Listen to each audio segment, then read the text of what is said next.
Lakers, Timberwolves, LA obviously coming off of a 22-point defeat in game one. They get their revenge here in game two.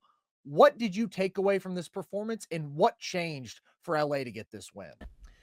I mean, first, dude, this is just an ugly, nasty, putrid, disgusting basketball game. Like, For real. the Lakers shoot 6 of 29 from behind the arc. Minnesota shoots 5 of 25. I honestly think we can start there.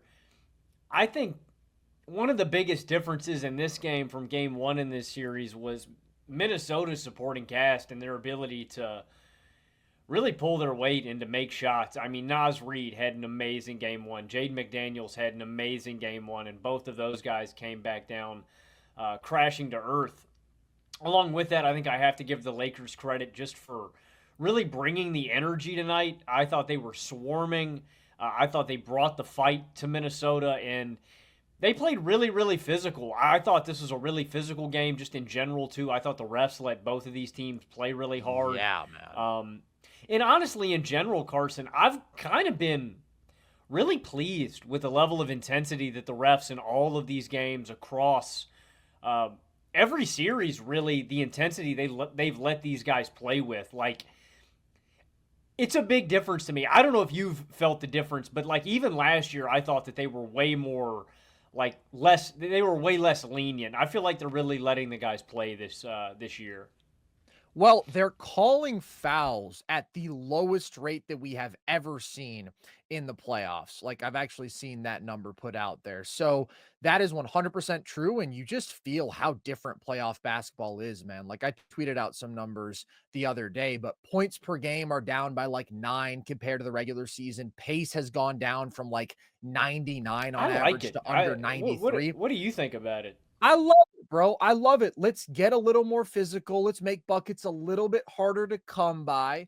But at the end of the day, this is still the best offense that we've seen in the NBA, and that does come through, but it's very balanced. I like that there's tension on every possession when the pace is slower.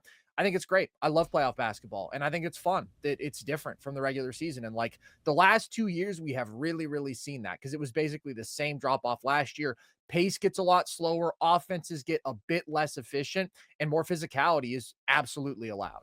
I think it's good for the environment of the game, but I like that it doesn't interrupt the flow of the game. You know what I mean? Like I never Yeah. feel like it's ever. That's when I feel like the refs really make me mad is when they mess up the flow of the game. But I've really enjoyed it. That aside, you got to give credit to the Lakers defense. I thought for their physicality tonight and what they were able to do on the glass in comparison to Game One, but Yep. also Luka to me was the best player on the basketball court in this game, and that's a huge key in these grimy rock fight type of environments, those kind of games, sometimes the best player on the court is going to just drag you through. And that's the way I felt about Luka in this one.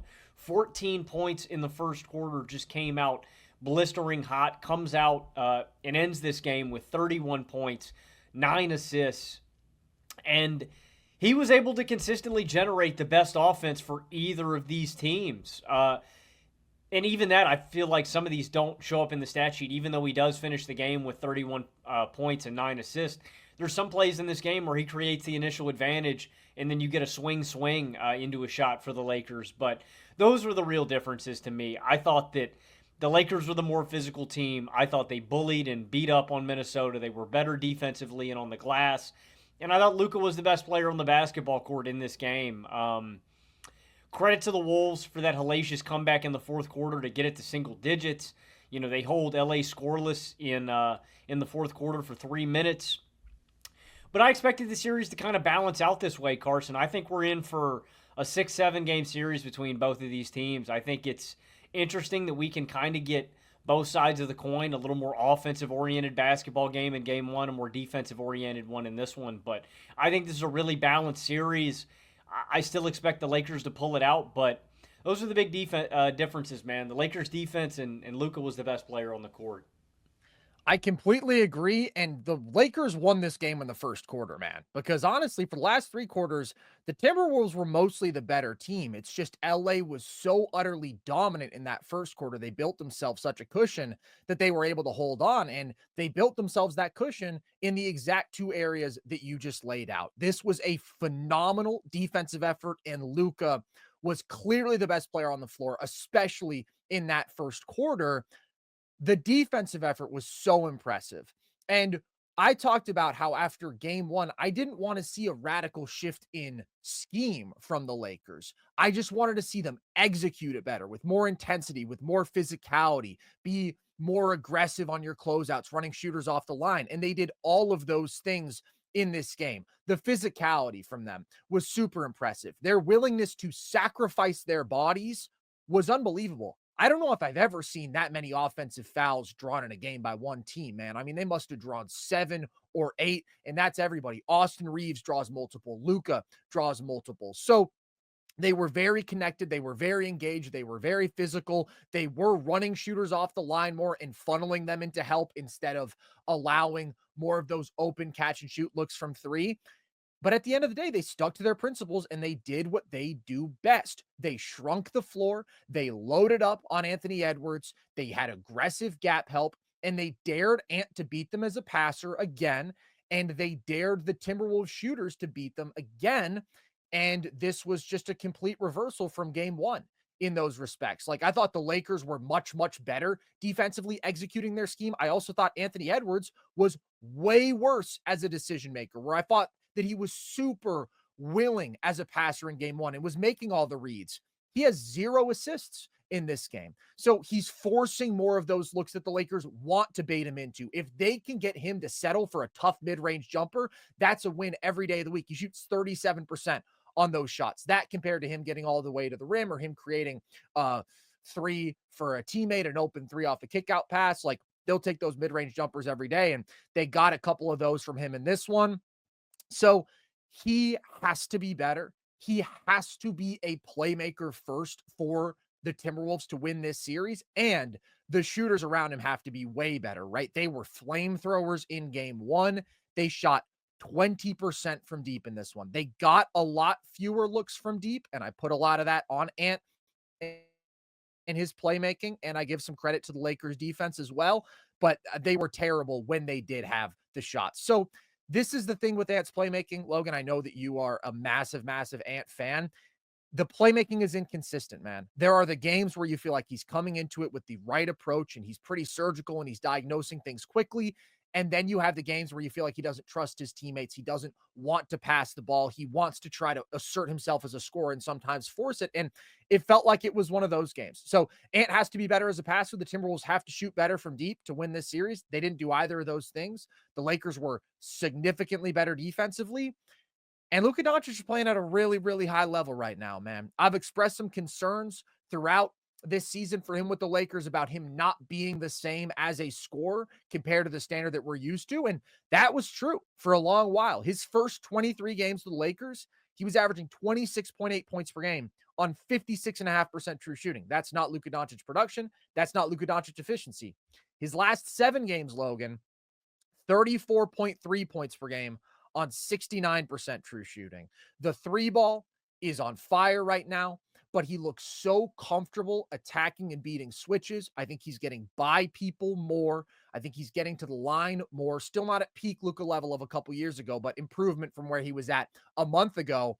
And that is massive because if the Lakers want to win this series, if they want to win multiple series, so much offensive responsibility rests on Luka's shoulders. He has to be the guy that we have known him to be over the years, and he's looking like that guy again. So that's really big. I think that's really big, but also the other area that we mentioned that the Lakers are great in, I think, is going to be key to a long playoff run, and that was their defense. And the thing about the Lakers' defense that I think is so encouraging isn't necessarily that they're, super matchup proof, because I do think that, like, against teams with jumbo size lineups or really big guys, like, they could get beat on the boards. They're not fully matchup proof, but when they are winning defensively, this is a team that can kill you and just put up a lot of points in bunches with their transition play because they get out on the break. so quickly, and they've got so many skilled players. But also the fact that they are a really big lineup across the board where they can gang rebound, but they're also really, really quick, and their rotations are really solid. And so when everything's clicking, like this really is a complete team. But specifically, how they can turn defense into offense is really what I think makes this LA team deadly when Luka and LeBron get it going like this. I'm I'm excited about the prospect of an LA run, but I am disappointed in Minnesota too, man. I'm really disappointed in Ant Carson, and I get it's like growing pains with a young player, man. It's just gonna take time, dude. I'm just disappointed because like Yeah. I can see it. You know what I mean? Like I can see that Ant. I know that Ant's gonna be one of the best players on the planet one day. It's just gonna take getting to that level of consistency, and I Mhm. just want it to be here right now, man. It's like I remember when my baby cousin was born, dude. I was so excited to have another boy in the family. And I remember Kenny had just been born, dude. He was probably like an hour old.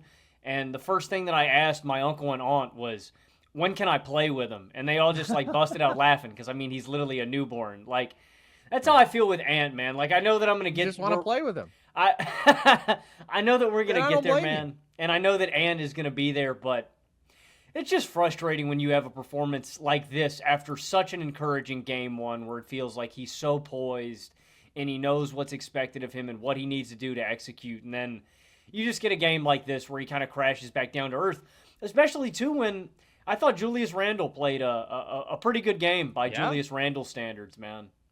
And considering just how grimy this game was, I agree. I thought that he was efficient attacking mismatches. I thought that he was pretty good overall. He was definitely their best player in this one. So it is a rough performance from Ant. I do want to give credit to the Lakers in a couple areas in which I thought they showed big improvement. And you mentioned one of them on the glass. The fact that they were able to hang even on the offensive glass and end up +7 on the boards overall just because they missed fewer shots. They had less opportunities at offensive rebounds. I thought that that was really big, and their ability to get out in transition a bit more than in game 1, and more importantly, their ability to keep Minnesota out of transition because it's hard for these teams to score in the half court, man. And in game 1, Minnesota was +13 in terms of transition points. In this game, the Lakers are +7. They hold Minnesota to just 10 transition points, and they score more transition points in their own right compared to game 1. You really saw that in the first quarter where they're turning defense into offense, and then after that, I'm gonna be honest, I didn't love, the Lakers' offense, and I didn't love their offensive process. I thought that they got a little bit too obsessed with trying to attack Rudy on switches, and Luka was cooking him early, but Rudy held up pretty well, man. He defended 9 isolations. The Lakers only scored 7 points on those isolations. So I feel like there's this offensive ceiling that we can all see with the Lakers when their big three is clicking on all cylinders and like the spot up shooting is there. But at the same time, a lot of the possessions in this game are just them sort of freelancing, playing ISO ball, trying to force it against matchups that I don't think are as advantageous for them as maybe they do. And so they really didn't produce good offense for the last 3 quarters. And like since Luka joined the team, man, they were 14th in offensive rating down the stretch of the regular season. So he was great in this game, absolutely. But felt like some of these possessions were stagnant, not a lot of organized offense. And I think you still need more out of LeBron and Austin Reeves going forward. I thought that LeBron honestly had a pretty similar approach to game 1, where he's settling for a lot of jumpers, where he's trying to target the bigs off of switches a bit too much for my liking, where he's more inclined to settle for one of those jumpers as opposed to going after a smaller wing off a switch who he can play bully ball against. So he ends up not having a super productive or efficient day. And then Austin Reeves was okay in this one. I thought he did a better job of beating switches than he did in game 1. He blows by Rudy for a big bucket. He blows by Naz Reid for a bucket. And at the end of the day, like his 3 ball just wasn't really on. But still, man, I mean, 37 combined points from those guys. It's not the production that I want. I think the Lakers offense can be better too. And honestly, I would just get back to basics. I don't think they have to do a bunch of complicated stuff with this Minnesota defense. I'm putting the ball in LeBron or Luka's hands every possession. We are going to spread you out, 5 out, and we're going to let those guys attack in space. And then when the double comes, we'll kick back out. Or I don't get why they don't get back to just like handoffs and simple shit like that, man. Like I think back to when these teams played earlier in the season before the playoffs. Like that's what was really working for the Lakers there, and I think they have such a large shooting gap between these two teams. The Lakers have such an advantage there that I think that if they just outshoot Minnesota in volume, it'll balance itself out. Like they'll just outshoot them from behind the arc so much in this series, they should be able to win. Yeah, I didn't get it, man. They got out to such a hot start, and they just kind of stalled out late here in this game. Like I mentioned, there's a stretch in the fourth quarter where they're scoreless for 3 minutes that allows Minnesota to really get back in this game.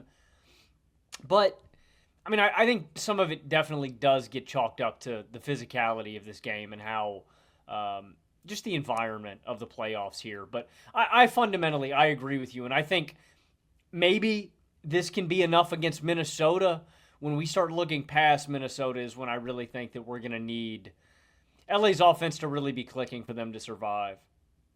I think part of it is Jackson Hayes playing so few minutes. The fact that they don't have any sort of vertical spacer, they basically don't have a functional roll man in these lineups. They're not running actual pick and roll. They're literally just calling somebody up to screen to get the switch on Rudy, on Nas, on whoever they think that they have an advantage against. And I just think pick and roll is efficient offense. I think that Luka is an absolute master of it. And the fact that they're not able to go to that, they only ran 20 pick and rolls in this game, according to Synergy. That is a very, very low number for a team to run in an NBA game in 2025. Normally, that number is like in the mid high 30s. So it's a lot of ISO ball, and it wasn't the most effective in this one, but hey, they were more effective than the team opposite them. I just think more pick and roll would be to their benefit, and maybe Jackson Hayes not getting into such quick foul trouble is to their benefit there. Because the 5 out offense, like I love in theory, but I think you feel the lack of a play finishing big to some extent, and I mean, and the shooting benefits don't all offset that. it just really sucks not having any guy in that kind of archetype when you know how successful any player in that archetype is alongside a Luka Doncic and how much better he makes Yeah. them. Like it's not that hard of a piece to acquire, and if they had one, it could take them up a notch already. I agree, but I think that Hayes has been decent in his minutes. It's just, He again, I mean, has. he got into foul trouble super quick in this one. And the big thing is they were able to stay positive on the glass without him. That's a huge achievement for them. And that's also a problem for the Timberwolves. Like you have to be able to assert your size Hmm. advantage there. But the Lakers came with a totally different level of intensity in this one. And I thought that that was a huge part of the Hmm. difference. Physicality, engagement defensively. They just got smacked in the mouth in game one, and they were kind of left slack-jawed, and they were like, huh, we weren't really prepared for that. They This got one, outworked. again, they did. The offense never really got going to its peak potential in this one, but they won the game on the back of their defense. That is an accomplishment and really, really impressive stuff from them. I think that we're in for a hell of a series here. I'm going to stick to my guns and think that the Lakers have a formula that I trust a little bit more, especially when they execute like this defensively. But I do think that we are in for a grind. I think we are in for some more tough offensive games like this. And Timberwolves have to execute a lot better. Lakers can continue to execute better offensively. Both of these teams can be sharper on that end, but Ant has to be much better as a decision maker. Timberwolves shooters have to be a lot better. Is there anything else you want to touch on from this one, No, I just Nasri? Ant's got to be better, man. Ant's got to be better. I was really disappointed with him in this one, man. And But also everybody outside of Julius it was Randle, just again, such who an was good in ugly this game. game. Like I felt bad Mike for Conley couldn't make a shot. Jaden McDaniels couldn't make a dude. shot. Nas had a couple, but wasn't as productive. Just sucks Dante, when Nikhil Alexander-Walker, literally all of nobody it could make a shot for the all Timberwolves. of it Yeah. comes together, man. It's so bad for Minnesota. And that's been my concern with the Timberwolves, man. They are a really good basketball team. I would never deny that. They That have clutch phenomenal offense. depth. That They're an clutch excellent offense, defensive man. team. That clutch offense and that offense overall just concerns me a bit. They were phenomenal in game one. They were doing everything right, getting out in transition. Ant's making the right decisions. They're knocking down all their catch and shoot threes. But I think it's good process to test Ant's decision making and test the consistency of their shooting. I think it's much better process, certainly, than like playing Ant one on one, which I saw some people suggesting they should do because there were a couple possessions where they didn't help aggressively on Ant. They didn't show aggressive help, and like he's getting right to the rim. There were a couple that he didn't finish that I thought he got fouled on, and that was just kind of the way that this game was. Like a lot of physicality allowed on both ends. Lakers end up being the one who step up to the challenge and get a much needed big win.